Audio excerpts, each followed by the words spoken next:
Good morning. I'm Diane Macedo. Thanks for streaming with us. Tropical storm Elsa is drenching the Northeast, bringing high winds, flash floods, and several tornadoes. It's especially bad timing for New York City, which was already dealing with some serious flooding from a different thunderstorm, swamping subway stations and Manhattan streets.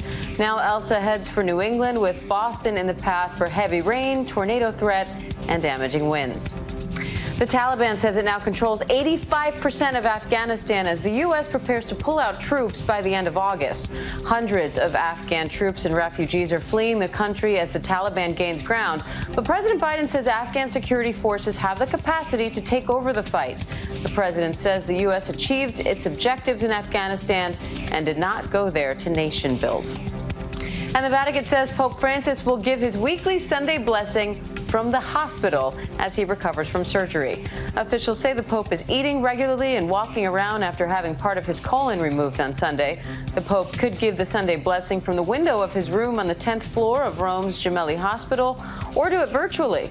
Pope John Paul II gave the Sunday blessing from the same room after being shot in an assassination attempt in 1981. And the CDC has released new guidance recommending that fully vaccinated students, teachers, and staff don't have to wear masks during the upcoming school year. Meanwhile, Pfizer says it's working on a third dose of its vaccine. The company says the booster shot could give extra protection against the highly contagious Delta variant, but the FDA and CDC aren't giving the green light to that third dose just yet. ABC's Trevor Ault has the latest.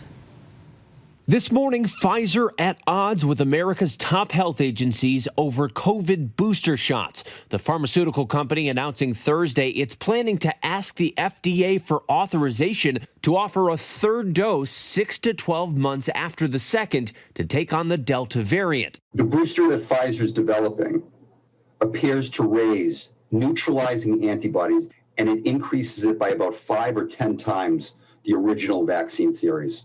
But within hours, the CDC and FDA releasing a joint statement undercutting that announcement, saying Americans who have been fully vaccinated do not need a booster shot at this time. However, the CDC is warning the Delta variant is already taking hold, spreading faster than expected through under-vaccinated areas. Although we expected the Delta variant to become the dominant strain in the United States, this rapid rise is troubling. In the past 2 weeks, 10 states have seen COVID hospital admissions jump more than 20%, and all 10 of them have vaccination rates below the national average. That includes Missouri, the site of the nation's most aggressive Delta variant outbreak. While crowds still packed the Lake of the Ozarks for the 4th of July, nearby Lake Regional Hospital issuing an urgent plea, noting 6 COVID patients have already died in their hospital since July 1st, compared to 6 COVID patients in all of June and just 1 in May. The CEO writing, "Things are bad and they are about to get worse. To be completely blunt, we need you to get vaccinated now." And Diane, beyond a booster shot, Pfizer's also announced plans to develop a new vaccine altogether for people who haven't gotten any shot so far. It'll be built specifically to combat the Delta variant, and clinical trials could start as early as next month, though experts again stress our current vaccines are effective against the Delta variant or any other version of COVID we've seen so far. Diane? All right, Trevor Ault, thank you. And let's go to ABC News contributor and Boston Children's Hospital Chief Innovation Officer Dr. John Brownstein for more on all this. Dr. Brownstein, thanks for being here. I want to start with that new recommendation from the CDC saying fully vaccinated students, teachers, and other staff don't have to wear masks in school next year. How big is that, and what does that mean for the under 12 crowd that can't be vaccinated yet? Yeah, good morning, Diane. I mean, this is big news because this is CDC continuing to follow the science like we've done for adults to understand that if you're fully vaccinated, you don't need to wear a mask. And so, the CDC is trying to push for guidance that allows kids to get back into classrooms safely and a return to normal, and especially following the science. We know that we've had now vaccinations among the 12 to 15 group. And so with that, we can start to bring kids back in the classroom without wearing masks. Now, that doesn't mean for those that are under 12, they're going to have to continue wearing masks. And overall, we're going to still see this layered protection, social distancing and other mitigation efforts to keep transmission down, especially in communities where you have active transmission. Now, we have to remember CDC is not a regulatory agency. it's giving recommendations, and then public health and school districts are going to have to take those recommendations. In some ways, it does open up somewhat of a can of worms. Like, how do we know who's vaccinated, who's not? Will teachers, be forced into situations where if they're immunocompromised into classrooms where they don't know if kids are vaccinated or not? So a lot of questions about how you create proof. Are parents going to have to be forced to provide that proof of vaccination? So a ton of questions going into these recommendations that unfortunately at the local level, they're going to have to figure out. But at the same time, I think the rules are going to be really dependent on active transmission in the community. If you have these increases of cases because of the Delta variant, then of course you're going to have more mitigation strategies in our schools. Now, I spoke to the education secretary yesterday, and he said he expects to see all schools open nationwide 5 days a week this fall for in-person classes. Can parents count on that, do you think? And how should we be preparing for the school year? I think parents can count on that. I mean, I think obviously it happens at the local level. We should have that expectation that all schools are open. We know how to protect our vulnerable and our adults against the severe consequences of this virus. We know how to limit transmission indoors through masking, social distancing for those who are unvaccinated. We have all the tools. We have the knowledge now. Of course, a year ago, there was a lot of open questions, but now we have these incredible vaccines that we know protect against severe illness. We know that they limit transmission. We know that they also work against the Delta variant. So our expectation is school should be open 5 days a week. Yes, there'll be slightly different mitigation strategies depending on the school, depending on what's happening in the community, but we should all expect that for our kids right now. And Pfizer is also now set to seek approval for this third vaccine dose, but U.S. health officials say that's not necessary yet. So what do you think? Where's the disconnect here? Yeah, I mean, this is an unfortunate one. It's created a lot of confusion. Unfortunately, potentially a little fear among people who think now, okay, a booster shot's going to be needed. Now, the data that Pfizer showed is, yes, you can get an antibody response that is improved 6 months after if you get that booster of that same dose. But really, the data has not shown in the real world that that's needed. The 2 shots of Pfizer are working really well against the Delta variant. There's no indication that that there should be any change into the policy. I think that clearly we know that these vaccines are really working against what counts, severe disease and deaths, even with the Delta variant. And the focus really has to be on the unvaccinated people, who are the people who have not even had a 1 shot. Those are the ones that are, passing this virus around, that are at risk from severe consequences that potentially can allow for mutations and more variants. And I think there's a global equity consideration here. How can we be considering, boosters in the US when many healthcare workers across this globe have yet to have even 1 shot? Again, I think that really has to be the push right now ahead of really setting any policy around boosters. All right. Dr. John Brownstein, always great to have you. Thank you. Thanks, Darren. And we're hearing from Britney Spears' father in new court filings saying he and his family are receiving death threats after Britney testified in court last month. Britney's next court hearing to address the conservatorship is on Wednesday. Kaylee Hartung has the latest. Overnight, Britney Spears' father, Jamie Spears, speaking out in new court filings, saying he and other family members have received death threats since Britney's bombshell testimony last month. His filing coming after Jody Montgomery, the singer's conservator of person, requested over $50,000 a month for 24/7 security, saying that since the hearing, she's received messages that threaten violence and even death. Jamie Spears opposing the request in the court filing, saying that the expense is not reasonable, in part because other family members have received death threats, including Britney's younger sister, actress Jamie Lynn Spears. And that is not an expense that the conservatorship estate can sustain for multiple individuals for an extended, indefinite period of time. This just the latest development in the legal battle surrounding the pop megastar, after Britney expressed her desire for the conservatorship to end, calling it abusive and saying, "I just want my life back."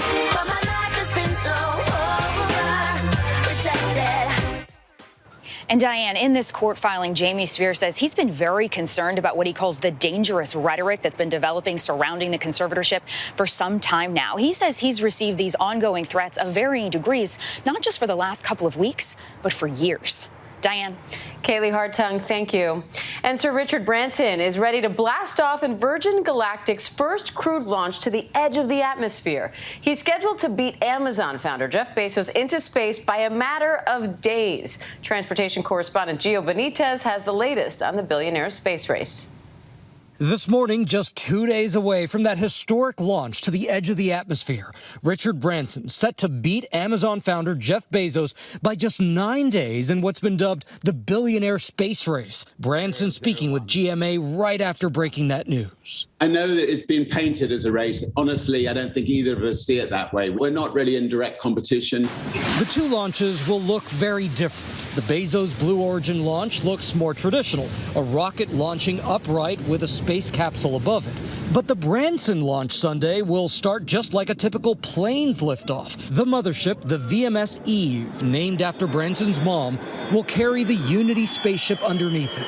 Once they reach 45,000 feet, Eve drops the spaceship. Within seconds, the rocket ignites, shooting them to the edge of space. Fire! While neither Branson nor Bezos will reach the Earth's orbit, Bezos will go a little farther, 62 miles above the surface versus Branson's 55 miles. I'm just expecting the most extraordinary trip of my lifetime. 5 other Virgin employees will join Branson for the company's first fully crewed flight. The world, and even those off it, will be watching. ABC News speaking with astronauts aboard the International Space Station just days ago. Well, everybody says it's not a race. I think it's good. I think you need some momentum. You need being competitive is kind of part of the process. And it comes with a risk. In 2014, Virgin Galactic lost one of its pilots during one of the company's test flights. The spacecraft broke apart and crashed in the Mojave Desert. Some painful moments in the last 17 years, some wonderful moments, but it's been 17 years of hard work. So many people working on this, and we will be right there on Sunday in New Mexico to watch this launch. Now, we should tell you, celebrities like Katy Perry and Ashton Kutcher, they've already bought their seats on future flights. The cost of each one, Diane, $250,000. A bargain, 250 grand, Gio Benitez. Thank you. And I want to bring in astrophysicist Hakeem Alushaei for more on this new space race. Hakeem, some people have, first of all, thanks for being here. We appreciate the analysis because, of course, we don't know anything about this stuff. So we need you here. Some people have criticized these billionaires, though, for focusing on exploring space, saying that time and money would be better spent solving problems here on Earth. What's your response to that? Well, it's not you're not taking food from one hand to feed the other, right? The nature of modern economies is that wealth is actually created in real time. So we can do all of the above. Now, Virgin Galactic's method of getting the rocket into space, it looks very different from a traditional blast off. It almost takes off like a regular plane, and then the ship takes off from there. How does this whole thing work? And what are some of the pros and cons of this approach? Well, the pros, of course, is that we have a diversity of different approaches, and that's always a good thing because typically you start off with a variation and then you learn what works best. And so I love this approach to space accessibility. If you think about it, tickets were selling for $20 million for access to space. Now they're $250,000, still very high, but that's almost a factor of 100 different. So who knows? Maybe in the future it'll drop down to 20,000 or 25,000. Most of us still won't be able to afford that, but still, maybe we can put it on layaway. Pay in installments for your trip to space. That's right. I like it. I like it. And Branson's saying that this isn't a competition between him and Bezos, but who doesn't love a good competition? So let's talk about that aspect of it. Branson nor Bezos, neither of them are actually going to reach Earth's orbit, but Bezos is going to go a little bit farther. Does any of this really count as going to space? That's a good question because we define space as beginning 100 kilometers above the Earth or 60 some odd miles, just over 60 miles, and neither one is reaching that, but it definitely counts. They'll be able to see the blackness of space, the curvature of the Earth. They're going to get great views, and it's going to be a wonderful experience for them. I would definitely be excited to go on such a trip.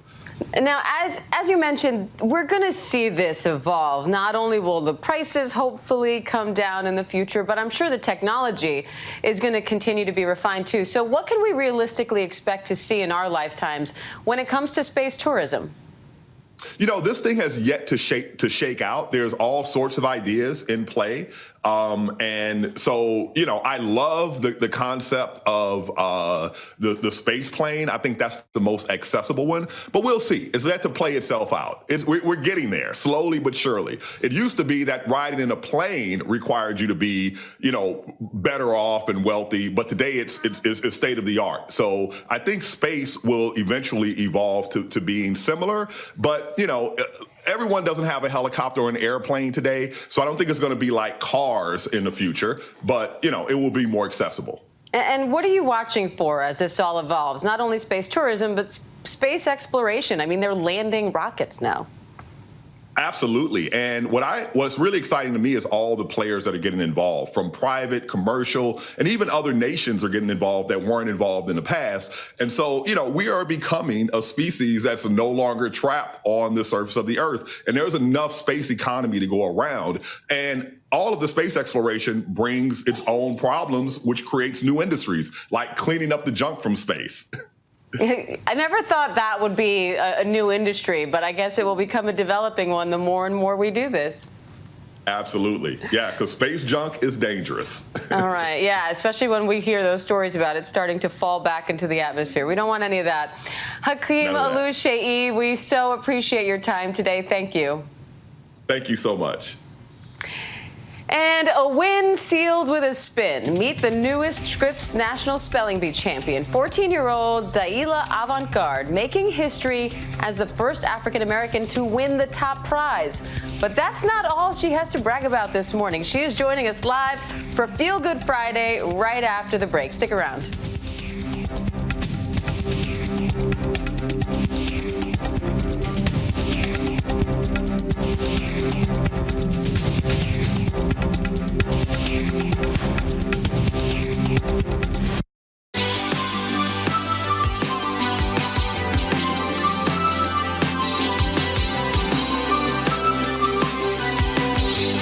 Welcome back. Can you spell winner? Because our next guest certainly can. It's time for Feel Good Friday, and today it's all about the new Scripps Spelling Bee champ, Zaila Avant-garde. Zaila is just 14 years old, but she's already a Guinness World Record holder, a basketball champ, and as of last night, she's the first African-American to win the Scripps National Spelling Bee since the competition started in 1925. Take a look. Murraya, M-U-R-R-A-Y-A. That is correct.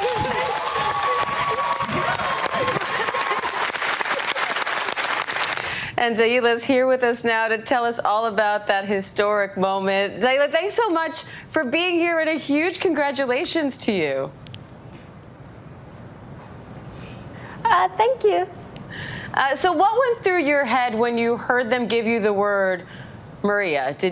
Were you nervous, or did you know that you had it at that point? The first thing that went through my head is basically like a song from the Lost in Translation track, Too Young, which is like why I asked my question about like Bill Murray and stuff, because like I've always associated that word with Bill Murray's name. So Too Young is like a song from that soundtrack of Lost in Translation. So that's literally the song that started going through my head when I got that word. That's a really interesting technique that you use. So when you started hearing the song and picturing the word, did you know like, okay, I've got this now? Oh yeah, the second I heard it, I knew it. That's how I am with words usually. I get the word and I know it immediately. So talk me through this prep, because it sounds like you have a pretty specific strategy for how to remember all of these words and how to spell them all. So what does an average day look like going into this? How do you prepare? The main reason that I can remember all these words is because basically, even though I do 13,000 words a day, like I can't remember. I don't remember all those words. So what I do is like I kind of think of it as like a mental filing cabinet under the term roots. And so roots are like the parts of a word that, when put together, make a whole word. Like say tube effects, and it has to tube meaning tube, and so I know that root. And that's how I immediately put it together, and that's kind of, it's like a building block kind of, and that's like a big part of how I do this. And like when I study, I just, like I said, do 13,000 words a day, which takes about 7 hours. And I have tutoring lessons with my tutor, Coach Schaefer Ray, who was a runner-up in, I believe, 2015. And Sneha Ganesh, who was also a runner-up in a different year, and her mother, Vijaya. So how did you get into this? What attracted you to spelling? Was this something that you were just good at initially and decided to explore, or was there something else about it? I've always been kind of good with words and stuff. Like I've read like 1,000 books, like over 1,000 books, I'm sure at this point. And it's because I'm really into reading books and stuff, just words in general. So spelling was kind of like an outcropping or like an outgrowth of like my love of words. You made history last night as the first winner from Louisiana and the first African-American winner since the competition started in 1925. What does that mean to you? That means a lot. To be the first African-American winner is like a really big thing to me, because I'm definitely hoping. I've always been a bit surprised that there were no winners, even though there was someone back in the 30s, I believe, who her name was Magnolia Cox, and she got 5th place in the spelling bee. Through segregation, her mother couldn't even come to the hotels and stuff. But when I came, my parents could come to the hotels and stuff. So I'm hoping a lot of people see me and maybe think about going into spelling and general, just education in general.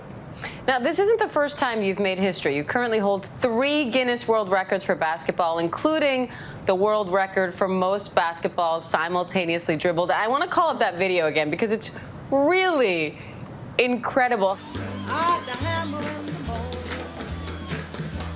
Hammer in the evening, all over this land. Hammer out danger. Tell me, at 14 years old, given everything you've accomplished already, what's next for you?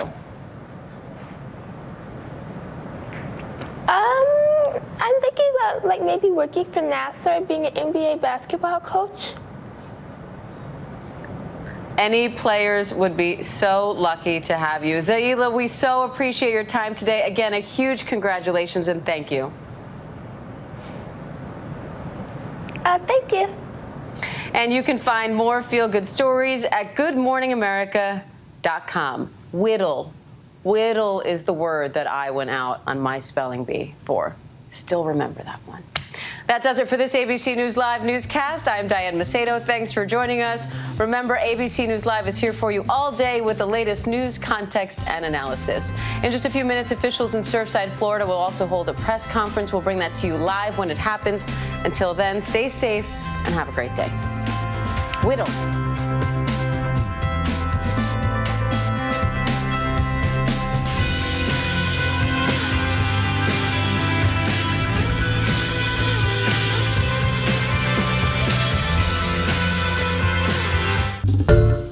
Hi everyone, George Stephanopoulos here. Thanks for checking out the ABC News YouTube channel. If you'd like to get more videos, show highlights, and watch live event coverage, click on the right over here to subscribe to our channel, and don't forget to download the ABC News app for breaking news alerts. Thanks for watching.